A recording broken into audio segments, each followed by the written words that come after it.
چې یو سړی سجده ولګوي او په سجده کې بیا د ده یعنی د بدن سزې ګریږي او دی وګرئ لاس اوچت کړي، نو دې سره د ده دا مونځ او سجده باطلیږي او که نه؟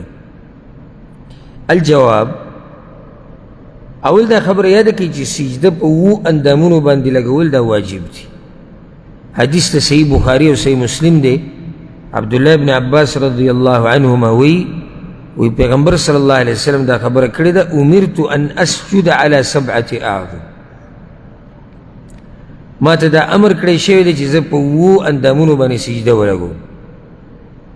تندی، پوزه د دواړه یو شو، او 2 لاسونه، او زنګونان 2، او 2 خپې، د خپو د ګوتو د سرونه، دا ټول وشو.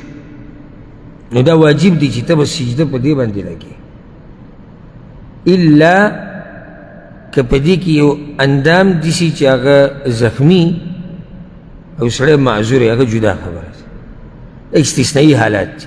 خو عامو حالاتو کې دا 7 اندامونه په سجده کې په ځمکه باندې لګول دا واجب دي، دې نه بغیر سجده نه صحیح کېږي. او چې سجده دې صحیح نه شو نو رکات دې نه صحیح کېږي، او چې رکات دې صحیح نه شو نو مونځ دې نه صحیح کېږي. ښه، اوس یو سړی د سجدې ولګوله، یعنی سجده یو پیر په دې 7 اندامونو لګول لازم دي، ویې لګوله سجده په دې 7 اندامونو، او څه وخت دپاره پکې یو اندام اوچت کو، لکه څنګه چې ارور وایي چې اوس بدن کې یو ځای ګریږي او ده دا لاس ښی لاس راواغېست ځان یې پرې وګرو داسې، نو ده څه وخته پورې په 7 اندامونو سجده نه ده لګولې که نه؟ خو لګولې ده، یو وخت کې لګولې ده، چې ویې لګوله نو سجدې څه ده وشوه، چې ویې لګوله نو سجدې وشوه. ښه، که چېرته پوره سجده کې ده دقه چل کړی چې یو اندام پکې بری بیا ونه شوه.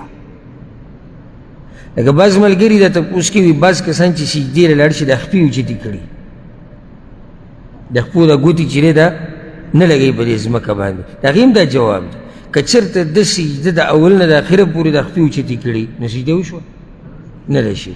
ښه، د خپې لګولې دي په ځمکه او په منځ کې پکې اوچته کړه، خپې اوچته کړه، سجده وشوه؟ وشوه. ولې وشوه؟ ځکه چې یو پیر پوره سجده هغه کړې ده، اگر که د اوچتول مناسب نه و، الا عذر لکه سړی دومره مجبوره شو چې یعنی بدن یو ځای ګریږي او بغیر د هغې نه ګزاره نه کېږي. کله داسې ماشي داسې نه چې معمولي یو ځای دغه شو بل ته یو ځل شروع کړي، که نه کله سړی صبر کوي ته الله ته په سجده باندې پروت وي. ځکه پیغمبر صلی الله علیه وسلم وایي چې کله یو سړی سجدې له لاړ شي او د سجدې نه سر راوچت کړي، د را سجده مثال کې په کاڼو کې او په شګو کې ولګول، په دې تندي باندې دا څه ولګېدو کاڼي یا خاوره، دا مانځه کې مه لرې کوه، ځکه چې مونځ څه غواړي؟ عجزي، خشوع، چې ته الله ته عجز یې، ستا بدن په سکون په اطمینان.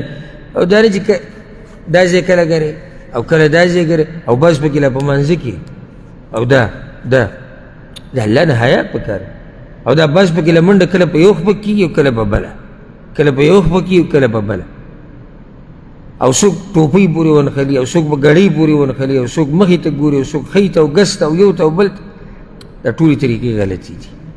مانځه کې چې ولاړې نو په خشوع، په اطمینان، په سکون سره به ولاړې. بهرحال جواب یې دغه دی، که چېرته سجدې په 7 اندامونو لګولي نو سجدې شوې ده، والله اعلم.